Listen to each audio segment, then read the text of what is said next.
Hi, നിങ്ങൾക്ക് പെട്ടെന്നൊരു വെണ്ടയ്ക്ക മെഴുക്കുവരട്ടി ഉണ്ടാക്കണമെങ്കിൽ കണ്ടോളൂ. ദേ ഒരു 15 വെണ്ടയ്ക്ക എടുത്തിട്ടുണ്ട്, ഒരു വലിയ സവാള, കുറച്ച് കറിവേപ്പില, ഒറ്റ പച്ചമുളക്, അതും എരിയില്ലാത്തതാണ് കേട്ടോ. അപ്പം നമ്മളൊരു പാൻ ചൂടാക്കിയിട്ട് അതിലേക്ക് കടുകിട്ട് പൊട്ടിക്കണം. കടുക് ഇങ്ങനെ പൊട്ടി വരുമ്പോഴത്തേക്കും ഒരു കുറച്ച് മഞ്ഞൾപ്പൊടി അത് ഇടണം. ആവശ്യത്തിനുള്ള ഉപ്പും കൂടെ ഇതിലിട്ട് ഒന്ന് നന്നായിട്ട് മിക്സ് ചെയ്യണം.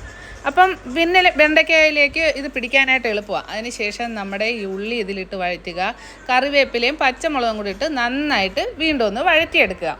അപ്പോൾ ഇതിൻ്റെ ആ പച്ചമണം എല്ലാം ഒന്ന് മാറി വരുമ്പോഴത്തേക്കും നമ്മളിവിടെ അരിഞ്ഞ് വെച്ചേക്കുന്ന ആ വെണ്ടയ്ക്ക ഏത് ഷേപ്പിൽ വേണമെങ്കിലും നിങ്ങൾക്ക് അരിയാം. അതും കൂടെ ഇതിലേക്ക് തട്ടിയിടുക. എന്നിട്ട് ചെറിയ ഫ്ലെയിമിൽ വേണം കേട്ടോ.